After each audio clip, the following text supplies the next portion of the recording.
Welcome to the Diabetes Revolution podcast with Dr. Sarah Townley, the type 2 diabetes coach, clinical pharmacist, and mom of 6 angels. You don't have to struggle and fight with your blood sugars for the rest of your life. I'm here to teach you the skills you need to control and even reverse this disease. There is such a thing as getting off your meds and creating a future free from diabetes, and you can have it too. Let's get down to business. What's up, you guys? Now, I say you guys, but I mean all of you. I love the guys and the girls and all the ones that don't identify. It's fine, okay? Hopefully you don't get offended when I call you guys, but I am back today because I want to teach you some other amazing stuff that you badly want to know, right? That's why you're here. But I want to tell you before I get started teaching you about blood sugar numbers that I'm going to offer a 3-day course called Blood Sugar Savvy. Blood Sugar Savvy. Don't you want to be blood sugar savvy? There's a lot. I don't want to make it sound crazy, difficult, or confusing, but there's actually a lot of things that impact your blood sugar. So maybe some of you didn't know that sleep deprivation might impact your blood sugar, or the common cold, or over-the-counter medications. I don't know. There's some different things. And it's important to really understand what's changing and influencing your blood sugar readings because 2 reasons. 1, it just gives you more power to understand and interpret your blood sugar readings so you can make decisions, right? It gives you like the working knowledge so that you can influence and create blood sugar readings you want to have. And then the other, possibly more important reason is that when we don't understand our blood sugar readings, some of us can have a freak out. We can get, spun out in confusion and despair, and we make it mean all kinds of things like nothing's working. And some of us will even make those numbers mean that we're going to die. So when you are able to interpret your blood sugar readings, you can stop yourself from doing that because you understand why they are what they are. So that 3-day mini course is going to be available soon. I would say October 11th is the day that I'm planning to release that. And I want you to stay tuned. Don't worry, I'll remind you. And if you're listening to this over after the fact, it's going to be available on my website. That's sarahtownley.com. Okay, so today I want to talk about numbers, blood sugar numbers, right? Some of us are checking our blood sugar and we're like, I don't know, is this good or bad? I don't really know. And what is the point? First of all, why did anybody tell you to check your blood sugars? And good grief, are they telling you to check it several times a day and write it down in a log? And then you don't even know what that information means? How annoying, how pointless, how painful, how useless, how expensive, like all the things, right? And a lot of doctors have just been trained to tell you to do that without really equipping you with the information you need to interpret and understand those and then make decisions with them. And so if nobody is checking your blood, or if nobody is reviewing your blood sugar readings and using that information to make decisions, it's a logical and totally valid question of why am I doing this? Especially if you're not even using the information to help yourself. So today we're going to look at those numbers and get a better clue of what's a good number or what's a bad number so that you can use that information to help yourself. Okay, so the very first thing I will say in response to the question, is this a good or bad number? Is, well, it kind of depends on where you're starting from, right? Is it an improvement? Because let's not miss the opportunity to high-five ourselves. Okay, if you're seeing better numbers than you did last week or yesterday, let's have a celebration. Let's just stop everything right now and pat ourselves on the back because you need to, any opportunity that you have, congratulate yourself and stop to enjoy the fact that you are a badass and you are figuring this out. Why is this so critical? Well, the biggest reason is because most of us this process doesn't feel good, right? This process of learning how to manage type 2 diabetes can feel terrible most of the time. And if you are making lots of decisions to change your behavior, it can also feel very uncomfortable because your brain is protesting through a lot of that. And especially if you're giving up some things that you enjoy and feeling deprived and using the process of delaying instant gratification to achieve a, future outcome, when that future outcome arrives, you want to celebrate because that is the dopamine hit. That is the pleasure that you have been delaying your mind from having. So take the opportunity to reward your mind by giving it a little bit of congratulations, celebration, pleasure, whatever you want to call it, by appreciating the fact that you're getting somewhere. Your blood sugars are looking better. So that's the first thing I want to say about whether or not this reading, this number, is good or bad. The second thing I want to remind you is that it's never a good thing to dramatically and rapidly drop your blood sugars. If you have been running high, even if you're first diagnosed, or if you just haven't been taking care of yourself for a while and A1C is up pretty high, and you're like, okay, like rolling up your sleeves, like getting down to business. If you have been running, say, in the 300s or even higher, to quickly drop your blood sugar into the 100s is going to feel bad. Not only is it going to feel bad, but there's actually clinical data out there to say that it's actually damaging. It can damage your tissues.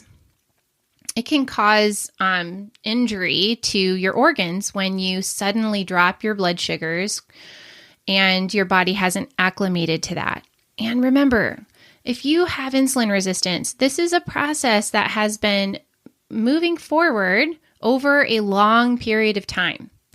There's no need to hurriedly correct your blood sugars today or next week if you understand that this is a process your body has been experiencing and adjusting to over years.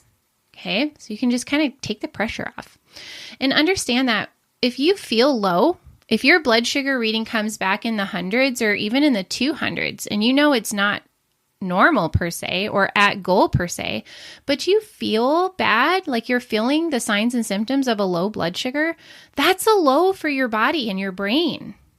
And you should honor that. Your body is telling you it's uncomfortable for a reason. And so it's okay to take your time lowering your blood sugars, and it's okay to treat a blood sugar that isn't technically low, but feels low to your body. Okay. A technically low blood sugar is going to be, in US units of measurement, anything less than 70. And 70, remember, is not an exact number for every single person on the earth. It's the number that we agree is where we cut off and say, underneath this is abnormally low. Now, many people who manage their diabetes with diet alone will see blood sugars in the 60s and feel fine. Okay. And if you're not on a medication that directly lowers your blood sugar, or if you're on medications that don't actually have the potential to cause low blood sugar independently, then that's going to make your interpretation of anything under 70 different. If you're on medications like insulin or a sulfonylurea like glyburide, glimepiride, glipizide, and you see a blood sugar reading under 70 and you feel bad, like that is an urgent situation that does need immediate attention. Okay.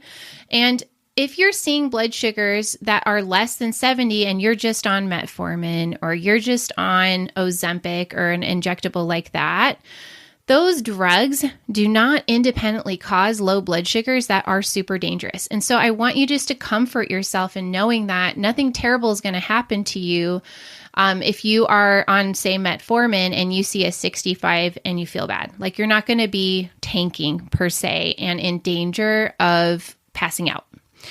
Okay, I know that low blood sugars are scary and a lot of people have anxiety around that. So I just want to address it directly before we start talking about numbers.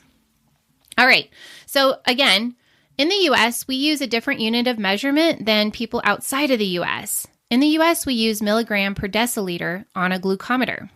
That's the measurement, the unit of measurement that we refer to. And that's how I'm going to teach you today when it comes to your numbers. If you're outside of the US, you're using millimoles per liter, and it just looks different, okay? But all of us use percentage points when it comes to A1C, no matter if we're in the US or not. Now, there's two major types of blood sugar readings. There's fasting blood sugar readings, and there's postprandial blood sugar readings. Okay, fasting means you haven't consumed anything except water or black coffee or tea in the last 8 hours. Most of us are fasting when we wake up in the morning.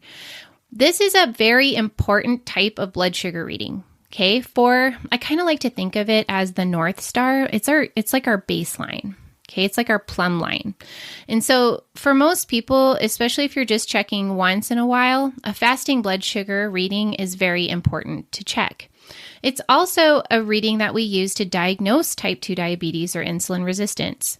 And if you have had 2 fasting blood sugar readings over 126, you're going to be diagnosed with type 2 diabetes.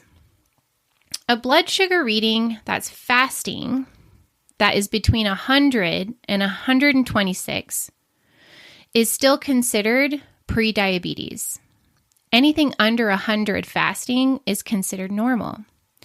I want to just interrupt before I talk about postprandial to say that most people who are in the process of reversing diabetes or even have a normal A1C sometimes still see that morning fasting blood sugar be like their highest reading of the day. And that's because of something called the dawn effect. Okay. And I will talk about that in a different podcast episode. But I just want to point out that there is, for some people, a problem getting the fasting into the normal range, even when their A1Cs are below the cutoff for pre-diabetes and are still in that normal range. Okay. So then there's the postprandial blood sugar readings. And postprandial blood sugar simply means we're talking about a reading that happens 2 hours after the start of a meal. It's just a category of readings, okay? And in people who are diabetic, we generally like to see that postprandial reading under 180, okay? The cutoff for type 2 diabetes diagnosis is actually over 200, but when we are managing type 2 diabetes in a clinic and we are shooting for an A1C of less than 7, we generally ask your 2-hour postprandial to be less than 180. Okay. Now, if you're seeing it between 140 and 200, that's the range that we would say is pre-diabetes. And then anything under 140, we say is normal for a 2-hour postprandial. Okay, so if you are checking your blood sugar, the first thing you want to know is this a fasting or is this a 2-hour postprandial? Or is this just random, right? Like maybe it's bedtime, you ate 4 hours ago, or it's in between meals and it's been several hours. It's the interpretation or answer to that question really is rooted in what your goals are, okay? Now let's talk specifically about goals because it seems like everybody should have the same goal, but that isn't true. And the only person that can judge what your goal should be is you, and it could be different from your doctor's goals. So let's talk about that. Most doctors want your A1C to be 7% or lower. This corresponds to fastings below 130 and a 2-hour reading after meals less than 180. That generally will put you at an average blood sugar of 154. Okay, and that corresponds to an A1C of 7%. Now, some people are very happy and content with an A1C of 7% or lower. But most of the clients that I work with, not only do they want an A1C that's even lower than that, but they also want to be able to do that without the use of medications. Okay, so people have different goals, and you're just going to have to get clear with yourself about what is your goal. There's no wrong or right answer. Okay, it's really just what you want.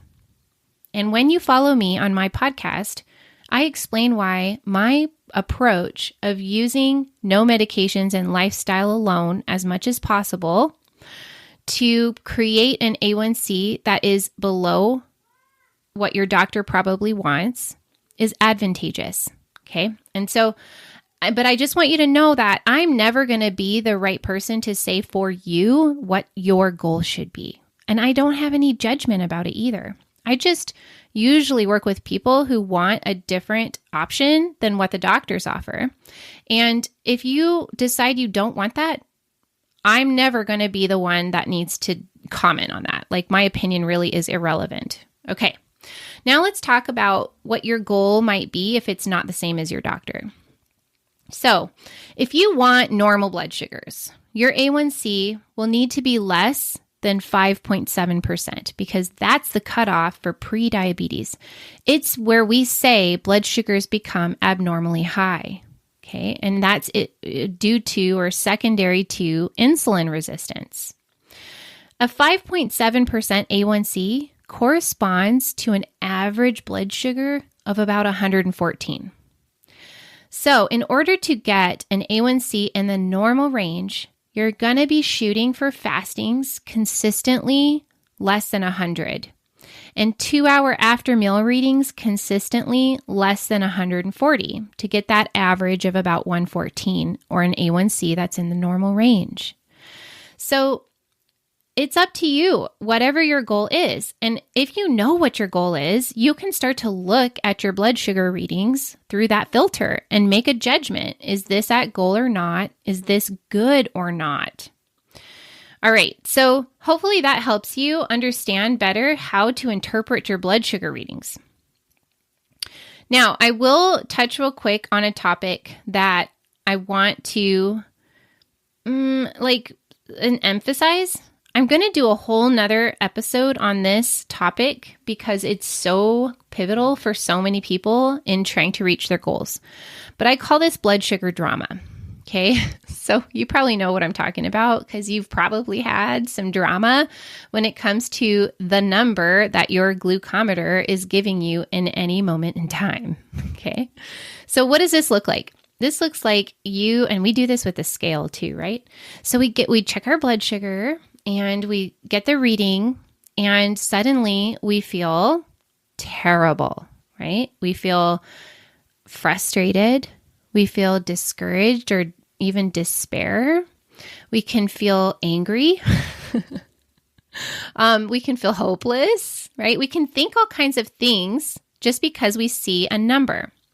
And the reason why I bring this out is because I want you to understand that that number is not what's causing you to spiral down into a dark, dark hole. The number really doesn't mean anything until you have a thought about it. We just talked about, is this number good or bad? Interpretation and judgment of your number. Okay, but there's a whole other layer. Like really what we talked about already is this number at my goal or not? But when you judge it as good or bad, and then you have a bunch of thoughts and emotions about that number that lead you to doing things and showing up in a way that does not serve you, I want to point out to you that this part is optional. Many of you probably think I'm crazy, right? You're going to be like, what? I got a 350 and of course that's terrible news. And I'm doing all these things and nothing is working. And I'm so angry and disgusted that I want to break my glucometer or never check it again and give up. And what I'm telling you is that 350 is not what caused you to feel angry.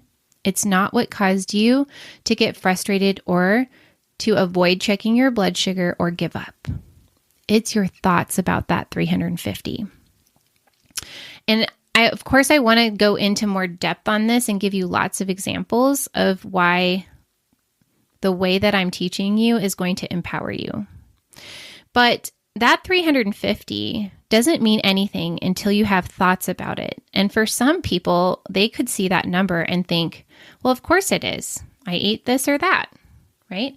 Or, that's interesting. What in the heck happened here? Like, I need to figure out what's going on. Or, hey, that is so much better than last week. I'm so pumped about this. Things are working. Or you could have 100 other thoughts that do not feel like terror, anger, hopelessness, right? And so I want you to start to pay attention. When are you giving your emotional experience over to your glucometer? How is this showing up for you? And when you feel this way in response to a blood sugar reading, what happens? What do you do? Because I can tell you right now, whatever you're doing from a space of that experience is not going to be useful for you.